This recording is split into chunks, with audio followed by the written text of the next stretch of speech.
55 National Human Rights Commission. Establishment of the Commission. The National Human Rights Commission is a statutory, and not a constitutional, body. It was established in 1993 under a legislation enacted by the Parliament, namely, the Protection of Human Rights Act, 19931. The Commission is the watchdog of human rights in the country, that is, the rights relating to life, liberty, equality, and dignity of the individual guaranteed by the Constitution or embodied in the international covenants to and enforceable by courts in India. The specific objectives of the establishment of the Commission are 3a. To strengthen the institutional arrangements through which human rights issues could be addressed in their entirety in a more focused manner. b. To look into allegations of excesses, independently of the government, in a manner that would underline the government's commitment to protect human rights, and c. To complement and strengthen the efforts that have already been made in this direction. Composition of the Commission. The Commission is a multi-member body consisting of a chairperson and 5 members. The chairperson should be a retired Chief Justice of India, or a judge of the Supreme Court, and members should be a serving or retired judge of the Supreme Court, a serving or retired Chief Justice of a High Court, and 3 persons, out of which at least one should be a woman, having knowledge or practical experience with respect to human rights. In addition to these full-time members, the Commission also has 7 ex officio members, the chairpersons of the National Commission for Minorities, the National Commission for SCs, the National Commission for STs, the National Commission for Women, the National Commission for BCs and the National Commission for Protection of Child Rights, and the Chief Commissioner for Persons with Disabilities. The chairperson and members are appointed by the President on the recommendations of a 6-member committee consisting of the Prime Minister as its head, the Speaker of the Lok Sabha, the Deputy Chairman of the Rajya Sabha, leaders of the opposition in both the Houses of Parliament, and the Central Home Minister. Further, a sitting judge of the Supreme Court or a sitting Chief Justice of a High Court can be appointed only after consultation with the Chief Justice of India. The chairperson and members hold office for a term of 3 years or until they attain the age of 70 years, whichever is earlier. They are eligible for reappointment. After their tenure, the chairperson and members are not eligible for further employment under the central or a state government. The President can remove the chairperson or any member from the office under the following circumstances: a. If he is adjudged an insolvent, or b.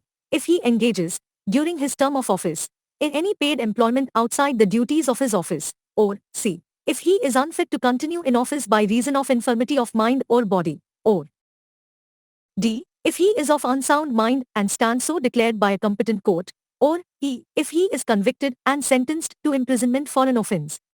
In addition to these, the President can also remove the chairperson or any member on the ground of proved misbehavior or incapacity. However, in these cases, the President has to refer the matter to the Supreme Court for an inquiry. If the Supreme Court, after the inquiry, upholds the cause of removal and advises so, then the President can remove the chairperson or a member.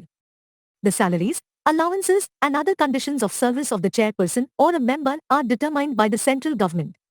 But they cannot be varied to his disadvantage after his appointment. All the above provisions are aimed at securing autonomy, independence, and impartiality in the functioning of the Commission.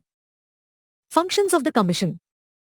The functions of the Commission are a. To inquire into any violation of human rights or negligence in the prevention of such violation by a public servant, either suo motu or on a petition presented to it or on an order of a court. b. To intervene in any proceeding involving allegation of violation of human rights pending before a court. c. To visit jails and detention places to study the living conditions of inmates and make recommendation thereon. d. To review the constitutional and other legal safeguards for the protection of human rights and recommend measures for their effective implementation. e. To review the factors including acts of terrorism that inhibit the enjoyment of human rights and recommend remedial measures. f. To study treaties and other international instruments on human rights and make recommendations for their effective implementation.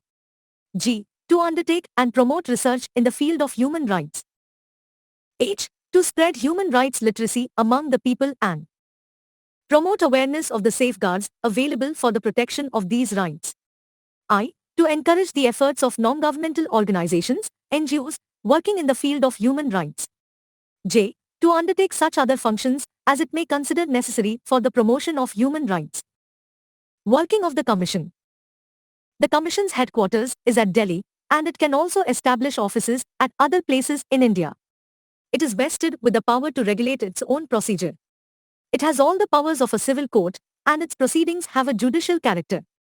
It may call for information or report from the central and state governments or any other authority subordinate thereto. The Commission has its own nucleus of investigating staff for investigation into complaints of human rights violations. Besides, it is empowered to utilize the services of any officer or investigation agency of the central government or any state government for the purpose. It has also established effective cooperation with the NGOs with first-hand information about human rights violations. The Commission is not empowered to inquire into any matter after the expiry of 1 year from the date on which the act constituting violation of human rights is alleged to have been committed. In other words, it can look into a matter within 1 year of its occurrence. 4. The Commission may take any of the following steps during or upon the completion of an inquiry. A. It may recommend to the concerned government or authority to make payment of compensation or damages to the victim. B. It may recommend to the concerned government or authority the initiation of proceedings for prosecution or any other action against the guilty public servant. C. It may recommend to the concerned government or authority for the grant of immediate interim relief to the victim. D. It may approach the Supreme Court or the High Court concerned for the necessary directions, orders or writs. Role of the Commission. From the above, it is clear that the functions of the Commission are mainly recommendatory in nature. It has no power to punish the violators of human rights, nor to award any relief including monetary relief to the victim. Notably, its recommendations are not binding on the concerned government or authority. But, it should be informed about the action taken on its recommendations within 1 month. In this context, a former member of the Commission observed 5. The government cannot wash away the recommendations made by the Commission. The Commission's role may be recommendatory, advisory, yet the government considers the cases forwarded by it. It is, therefore, improper to say that the Commission is powerless. It enjoys great material authority, and no government can ignore its recommendation. Moreover, the Commission has limited role, powers and jurisdiction with respect to the violation of human rights by the members of the armed forces. 6. In this sphere, the Commission may seek a report from the central government and make its recommendations. The central government should inform the Commission of the action taken on the recommendations within 3 months. The Commission submits its annual or special reports to the central government and to the state government concerned. These reports are laid before the respective legislatures, along with a memorandum of action taken on the recommendations of the Commission and the reasons for non-acceptance of any of such recommendations. Performance of the Commission. The various human rights issues taken up by the Commission are as follows. 1. Abolition of bonded labor. 2. Functioning of the mental hospitals at Ranchi, Agra and Gwalior. 3. Functioning of the Government Protective Home, Women, Agra. 4. Issues concerning right to food. 5. Review of the Child Marriage Restraint Act, 1929. 6. Protocols to the Convention on the Rights of the Child. 7. Preventing employment of children by government servants, Amendment of Service Rules. 8. Abolition of child labor. 9. Guidebook for the media on sexual violence against children. 10. Trafficking in women and children, Manual for the Judiciary for Gender Sensitization. 11. Sensitization Program on Prevention of Sex Tourism and Trafficking. 12. Maternal Anemia and Human Rights. 13. Rehabilitation of Destitute Women in Vrindavan. 14.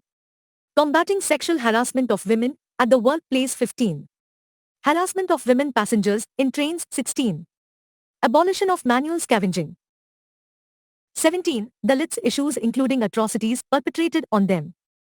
18. Problems faced by denotified and nomadic tribes. 19. Rights of the disabled persons. 20. Issues related to right to health. 21. Rights of persons affected by HIV/AIDS. 22.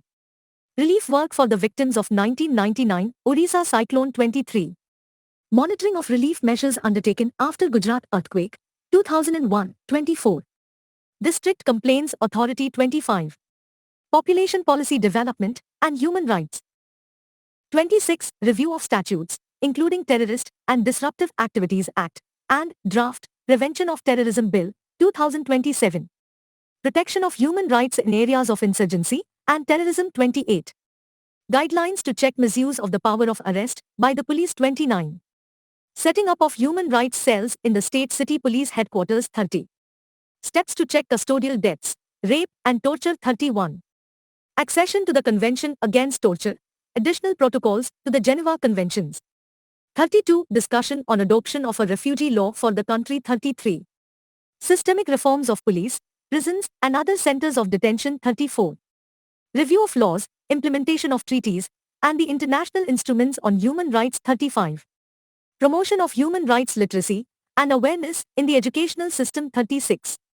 Human rights training for the armed forces and police, public authorities, and civil society 37. Action research on trafficking. 38. Research through well-known academic institutions and NGOs on various issues relating to human rights. 39. Constitution with NGOs and experts specialists on human rights issues.